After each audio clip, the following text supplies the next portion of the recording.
What is going on, everybody? We are here for Hanta Toya Boo. And considering the stretch of chapters that we're in, considering the greatness that has been ongoing, I was like, you know what, man? We've got to make some time today. I just finished reacting to Bleach, and I did it as fast as I possibly could. Because I was like, man, I don't know if I'm going to be able to do both chapters, considering how dense Hunter x Hunter can be in regards to the material within the chapter. So we'll see. Might only be able to do 407. Might be able to do both of them, but I'm not going to rush it because the Togashi greatness deserves to be read at the pace that required. So let's go ahead and go right into it with chapter 407, titled Negotiation. And obviously, the last chapter gave us so much possible potential hype for what is about to take place. So let's go ahead and see. Obviously, we're still here in the funeral procession. We're getting panels of everyone, their reactions, how the military is preparing for this as the casket is being carried. We cut over and we see that it is going up this massive staircase. Day 12, Thursday, 1 p.m. We get to see the boat. Borkin's missing. Yeah, last contact was right before the procession passed her. So about 30 minutes ago. Maybe she had a sudden post change or she went after a suspect. We're supposed to report in if anything happens. She would have told us. Yeah, we have to assume the worst. That Borksen has been abducted. But by whom and what for? She's a soldier herself and was on alert. There was no struggle or commotion. Is that even possible? If it were a coordinated team, it would be easy with a large number of people. Using something like drugs to immobilize her and big guys to surround her wouldn't be noticed in this crowd. If it was someone she knew, it could have been a one-person job. Or someone pretended to be sick and asked to be taken to the hospital where they were waiting for her. If they used those Nen abilities, they might have been able to manipulate her like with hypnosis. The Haley might be using her to assassinate Sari. So there are plenty of ways, and that's exactly the worst-case scenario. Borksen went over what to do if one of us got caught. No negotiations, no rescue. Are we really going to stick with that plan? Hey! Why are you standing there? Spread out and do your jobs. We're still on high alert. Think about it and decide before we're done here. Morena. Let's go. Okay, so obvious continuation there. Morena, let's go, man. It's always good to see you. Oh, I hope we stay with this. Welcome. This is the Haley hideout. You must be Morena Prudo. What do you want from me? Bro, look at the Conqueror's hockey, dude. Just look at the Conqueror's that is just shining through the screen. We want you to join us. We're not going to force you. We have our reasons, but let's just say you're like a compatible donor. We'll do our best to get you to join us. I love how Morena's just like outright in regards to this is our intentions. I want you to know that this is our intentions. And by the end of this conversation, I also want you to know that there is going to be my intentions being carried out. And so, of course, I'm going to give you the opportunity to be able to decide, but I want you to know what my intentions are. And I really like that. We're not going to force you. We have I'm not physically restrained. There are 6 of them, and they took my weapons. That depends. We look up, we see the eyes. I don't remember any of it.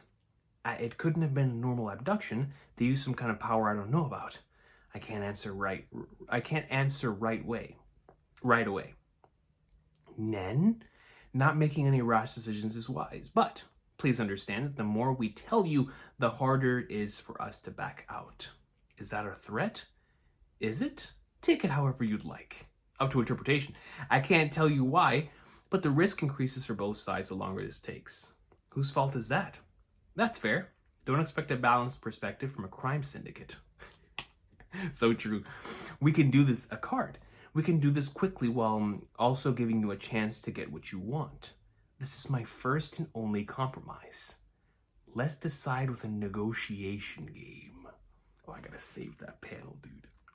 Morena's holding up a whole bunch of cards. If you withdraw from this game, you will lose the freedom to do anything other than say yes or no. Let's just start with the rules. The dealer makes a request to the player, and the player makes a decision through this process. I have 7 cards face up on the board. D, no question. Yes to the question. QB, QA, a strong arm and a arrow striking a bullseye. Is that what that is? Regardless, so yeah, bullseye, strong arm, QA, QB, yes, no, and then D. D meaning dealer or decision. You have 5 cards face down. You pick one of my cards and I give you an answer. The chosen card is discarded to the graveyard. Yu-Gi-Oh! Next, I pick one of your cards and reveal it.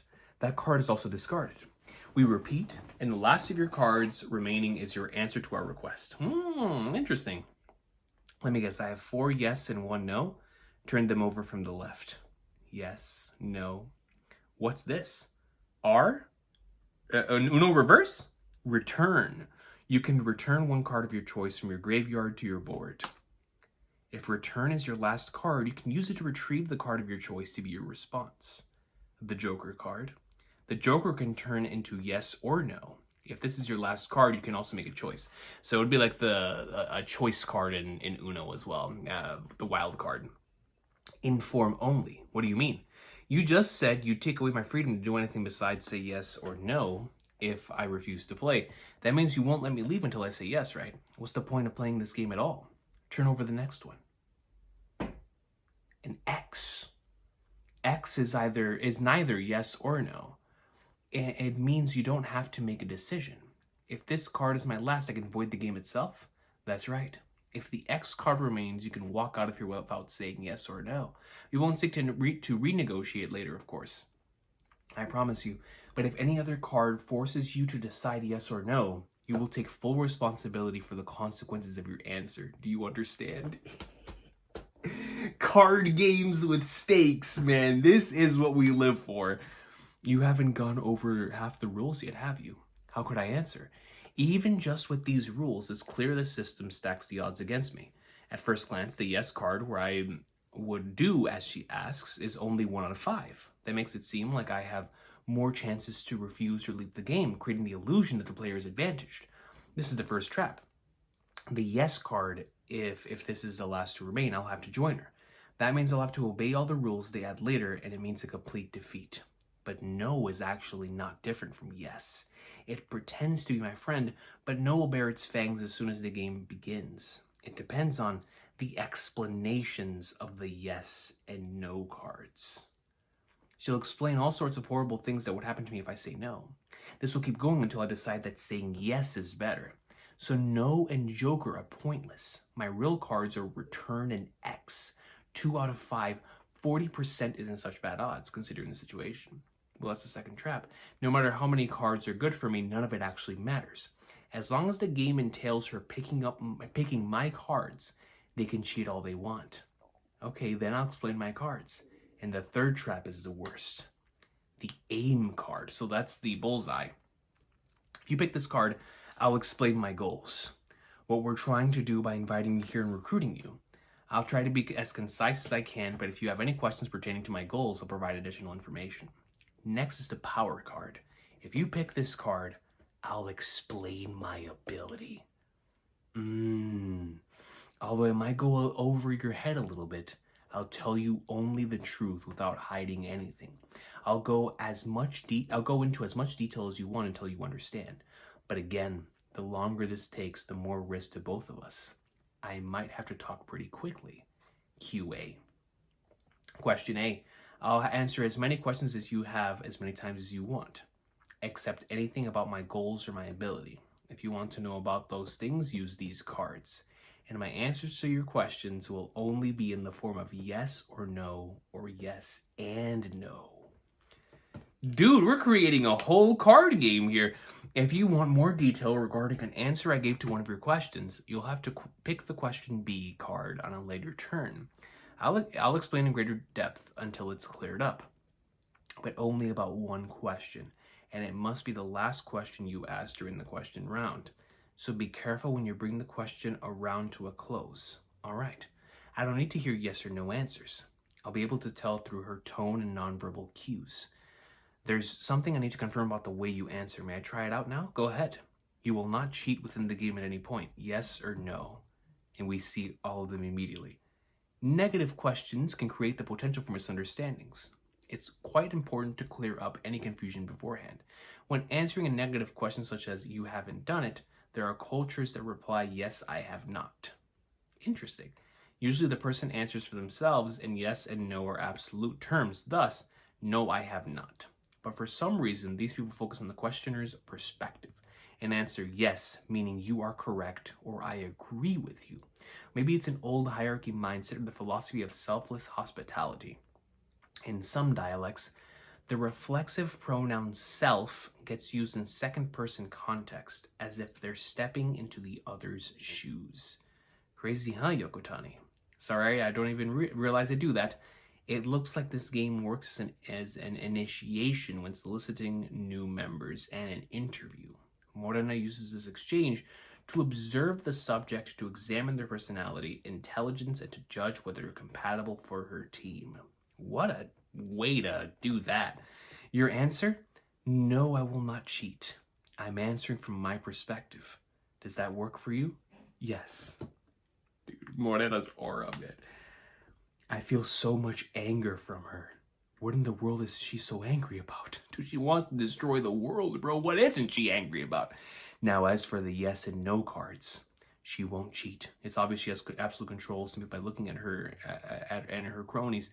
She's confident but still respectful toward me. From her attitude and intonation, I can tell cheating isn't allowed at the organizational level. With these, I'll explain in detail what happens when you're left with yes or no as your last card. Pick these cards if you want to know that in advance. Last is D, the deal card. Oh, I was completely wrong. Pick this card if there's a card you really need to take back from your graveyard. You'll get it by granting a small request of mine.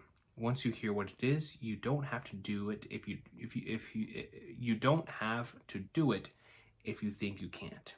But in that case, it becomes my turn and deal will go to the graveyard. The game ends when you're left with one card.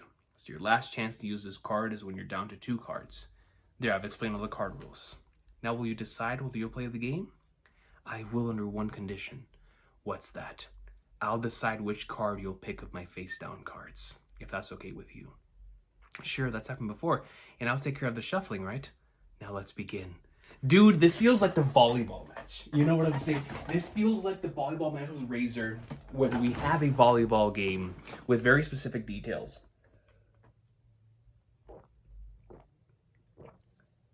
Except in this particular case, it is completely in line with Morena being the gamer that she is.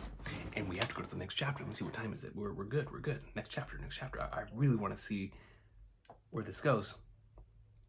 Please tell me we're still here with these characters. It's not loading. There we go. We are still here. You go first. Please pick a card. Chapter 408.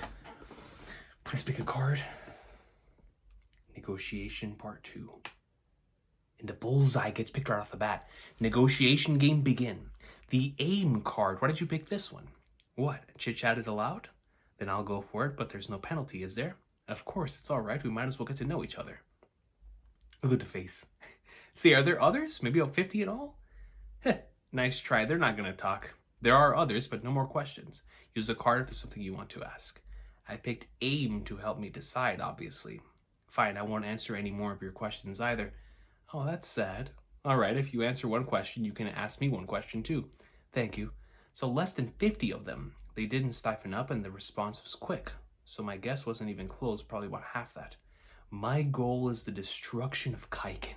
Simple as that. Simple as that. My goal is to absolutely destroy Kaiken. Once that's done, I'll keep trying until the destruction of all humans. Yo, man, Morena Sephiroth out here, dude. Wanna bring down the ginormous meteor and just say, screw it, man. We're ending it all. We're ending it all. End of Evangelion stuff. Dun, dun, dun, dun, dun, dun, dun, dun. And have Commerce Saucer Todd in Morena's ears at all times. Goodness. My goal is the destruction of Kaiken. Once that's done, I'll keep trying until the destruction of all humanity. And I need you to do that. Imagine someone telling you that over a card game, bro. Huh? Look at the smile. Huh? That's not enough at all. If complete understanding is 100, I'm at 3 right now. Are you very curious? All right. I should probably start with my upbringing. Really? Do you know of the second track fakers? Yes, the royals without succession rights like you? Yes, the actual Morena Prudo, but I'm not even a royal. The real Morena is in a grave marked for me. What?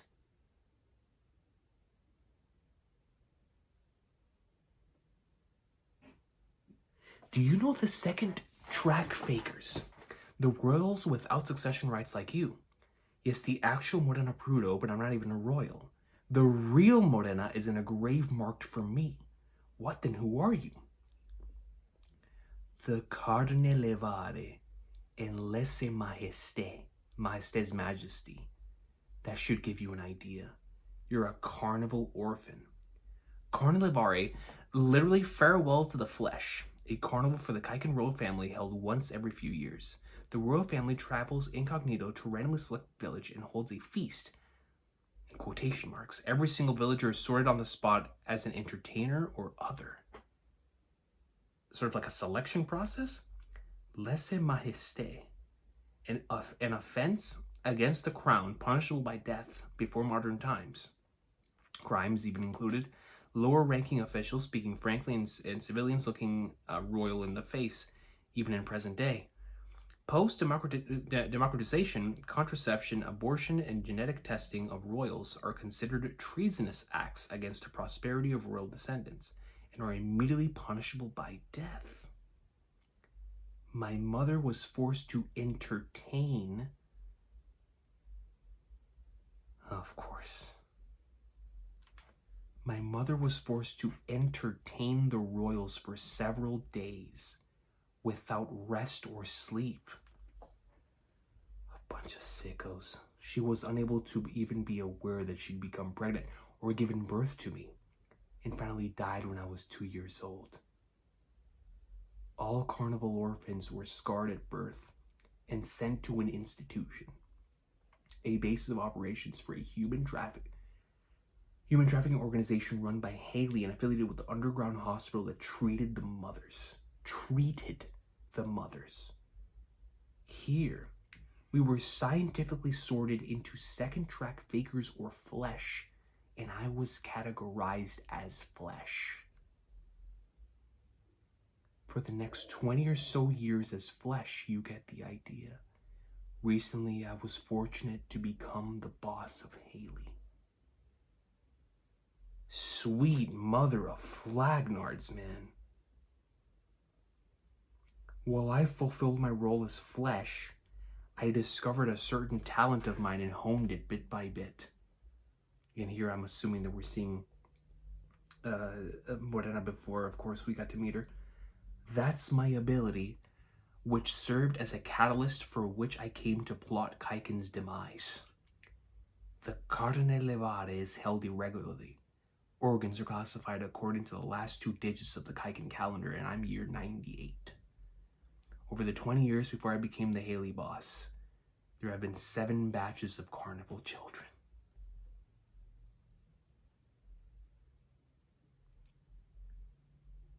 It's like, man, I'm thinking back to why it is that she was taking the Crollo playbook and utilizing certain things from the Phantom Troops DNA and the things that and how they would normally do things. But it's like when you compare what Crollo had to go through in Meteor City and now what Morena also had to go through.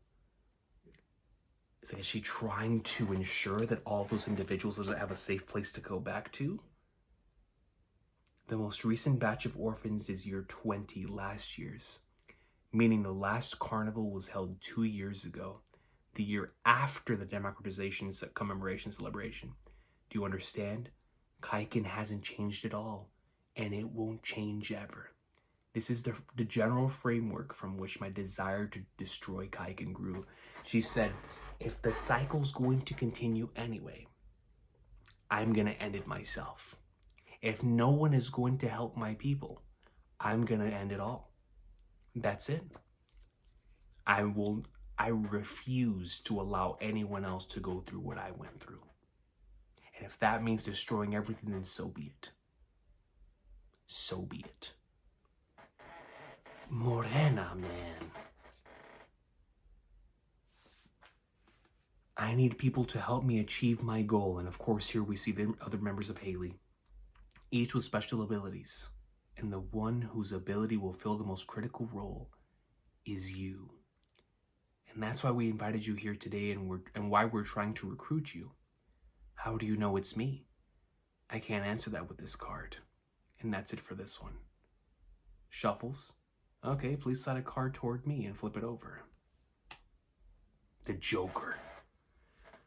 Before we continue, I just have to process everything that I just read.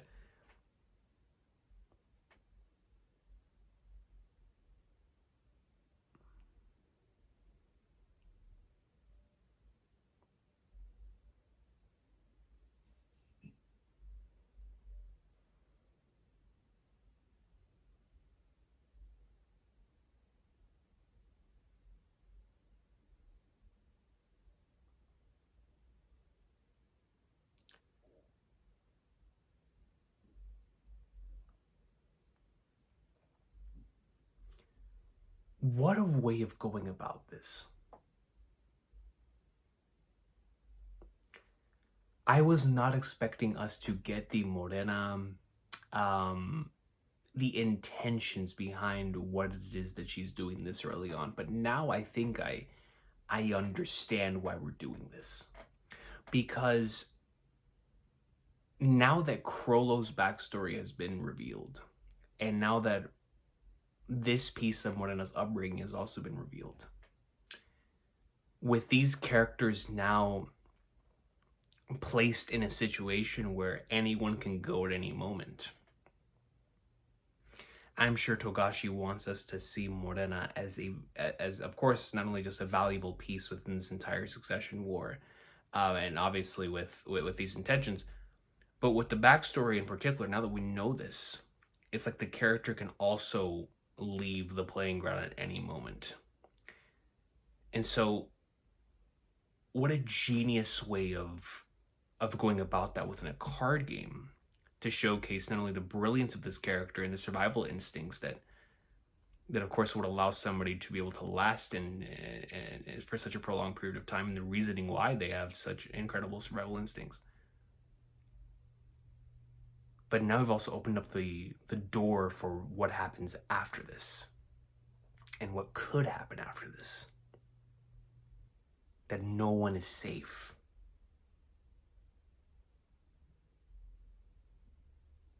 So interesting. It's so interesting. You know, I don't know what I was expecting out of Morena's backstory, but it most certainly was not this. But it makes sense. And once again, it sort of really connects to that in Meteor City. The real Morena's in a grave mark for me. Interesting stuff.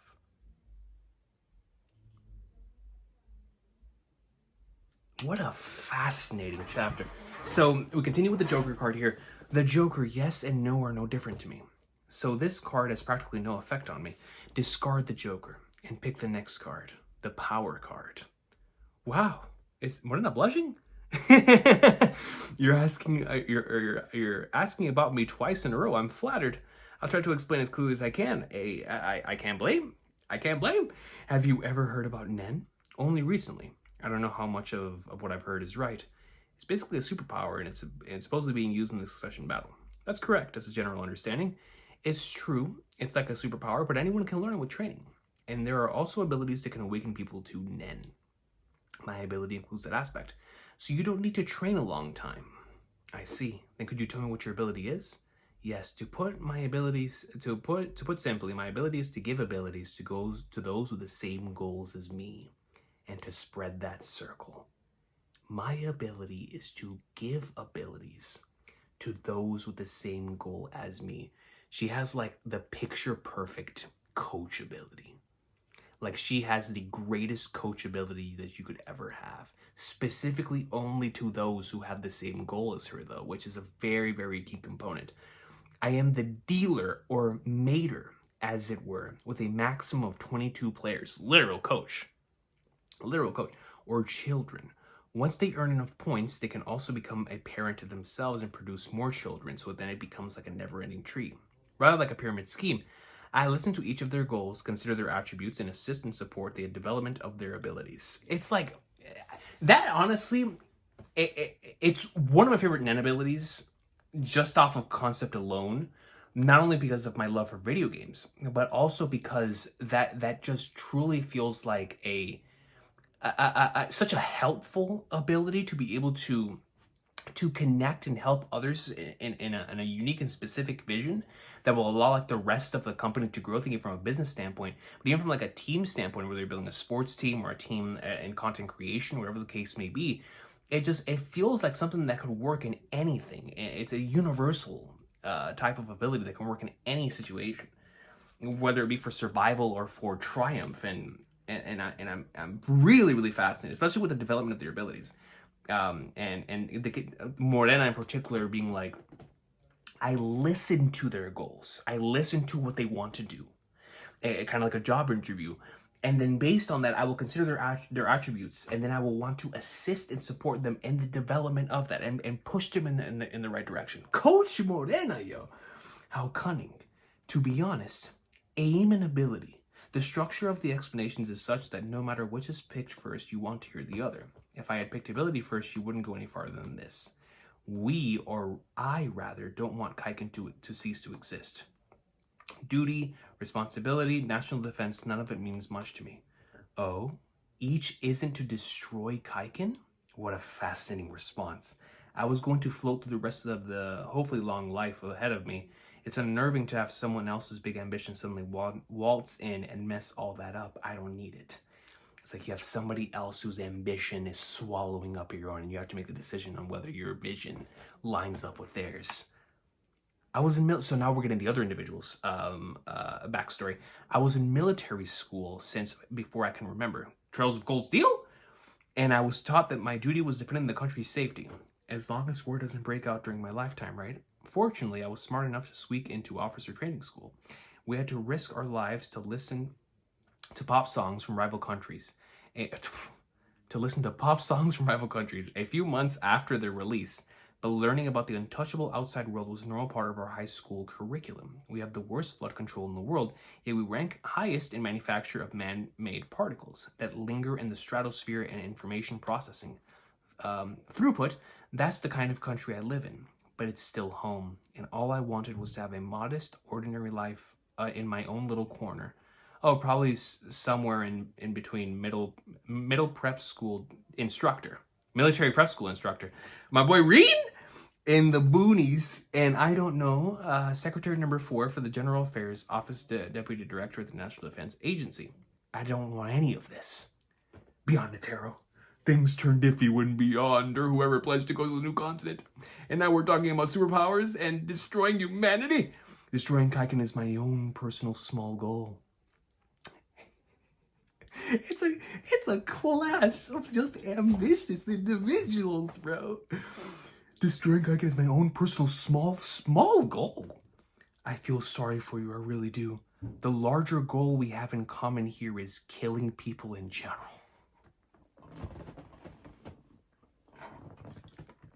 Holy flag, Northman.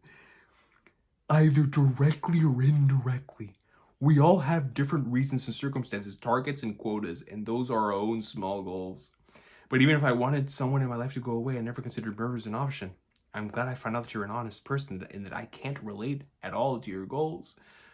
The superpower is greatly affected by personality and state of mind. I love this panel where you can't see either of their faces. With this information, I have to get out of this extraordinary mess no matter what. You just said personality affects superpowers. How do you know my ability that I don't even have yet is important when you hardly know me? You can hide behind the rhetoric that everyone is special. Isn't that a negotiation tactic to make me think I'm special? You are a specialist. Nen abilities are classified into 6 types. Yours is very rare among them. One of my people is an enhancer, and we saw that was the wrestler. His enhanced, he enhanced his sense of smell and gained the ability to sniff out abilities. He's currently at the level where he can identify a person's type just from the faint aura they emit before they awaken to Nen. Even now, he's searching for people like you, specialists, before they know Nen. It may not be accurate as it's from my own research, but I think the occurrence of specialists is about 1 in 3,000 people. Surely you can figure out what that means. It's comparatively rare to be sure. But it's like, Morena's like, I just struck an SSR or an ultra rare card in a gacha game, and I'm not going to let it get away. You know, I'm not going to let it get away. But there could very well be 50 to 60 more of them aboard the ship. It would be, what a panel, dude. It's distorted and, oh my god. It would be best if we can find someone with a larger goal in common. It doesn't have to be you in particular. In fact, he's come across quite a few specialists who know Nen already. He was quite excited that one of them was a floor master of the Heavens Arena. Floor master? Who? Cool.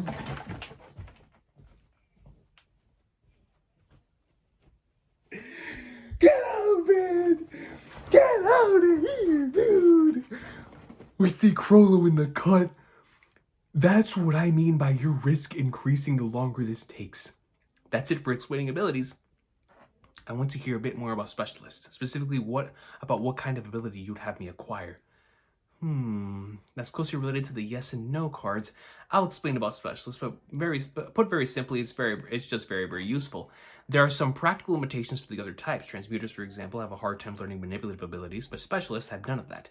If there were any negatives at all, it's that they might not realize they're specialists and focus on another type and regret it later. This can and does happen, and that actually relates to actually some real life stuff there too. So if you know what you are beforehand, you can try learning a really unique ability that doesn't belong to any type, or a hybrid ability that would usually require training in multiple levels to an advanced level. As a side note, I'm also a specialist. Specialist and specialist. Yo, man, the coaches are all specialists. My ability is quite unique. Join me and learning and improving Nen abilities based on points. How convenient! An advanced hybrid of all 5 types, it seems. So, of course, I have a specific request pertaining to your ability, but that's more for this card over here, so I can't say anything else. I'm sorry. Dude, Morena's a fantastic speaker. If you pick the yes card, I'll tell you what kind of ability I'd want you to learn if you choose to join us. It's part of the discussion of what role you'd be expected to have once you join our team, rather than a question on Nen abilities. Got it? Yes. No matter which card I pick next from the 4 remaining, it doesn't change my number of options. It seems like she'd still answer questions a bit on cards, even after they get sent to the graveyard besides the question A card. The more information I have, the better, but the time risk she mentioned also comes into play. Whether I prolong this game or not can be decided once my options become limited. The yes card gets picked. Oh dear, that's too bad. The second card and you're already not joining us? The others are also disappointed. And this tells me at least they haven't witnessed any cheating in the past. Morena's reaction though. But don't be optimistic. Have they even played this game before with someone who doesn't want to join them? If I'm the first, of course they'd react that way. Oh well, I'll do my best until the very end. No and X are very different after all. Do you want to know how? Well, sure, I'll oblige. I'll pick the no card. Okay, I'll explain what happens if the no card is the last card to remain. The essential part is the difference. No means that you won't join us, whereas X avoids the game itself. We consider no as a firm expression of your own will. A complete and irrevocable rejection. Here it comes. Yes and no are basically the same. This is the time to threaten me until I think yes is the only option between yes and no. Here we see a bunch of numbers. I'll take it to mean you and those around you will not be one of us. You'll be classified as other, simply points for us to accrue in order to level up and to attain our goal. We won't try to recruit you again. However, we don't see her eyes here. We can't have you leave after you know our secrets. Holy flag, Archer. And there it is. Doesn't that basically mean even the X card is pointless? The third trap, and you have the Netero thing in the background. Don't underestimate humanity's infinite potential for evolution, bro. That the game itself is all a trap to make me say yes. If the X card remains, it would still be the same that you know our secrets. But that too will be included in the voiding of the game. That doesn't mean we erase your memory. We'll trust you and pretend that none of this happened. And we'll try not to make any contact with you if at all possible. Not to mention that there will be no cheating by twisting that none of it happened into pulling a, hey, we've never met, have we? Let's play a game. We'll also try not to involve anybody around you. Specifically, we'd go over the information we learn and the people you care about, share that info among us, and avoid those people. Although considering our ultimate goal, the more correct expression would be to put them off until later. Like, y'all are all gonna get fried eventually, but we'll leave you be for now. To save time, I need to ask outright. The X card not only has no merits for you, but the risks to you are high. I can't believe that you trust me under these circumstances either. Can you explain how this makes sense for you so I'd understand? Oh, good, I was about to explain. It's actually a long story, but the merits are precisely that it's very risky. I see. Vows and limitations. High risk, high return. It's a very important component in Nen. If the negotiations fail in a game of life or death, well, that's it. Even if that comes at a great risk, I must accept the outcome. And by playing the game that way, my ability can more strongly support my team. It's the same for those who join. By taking on the risk that you die if no is your last card, the effects of my ability and the resulting team unity become stronger.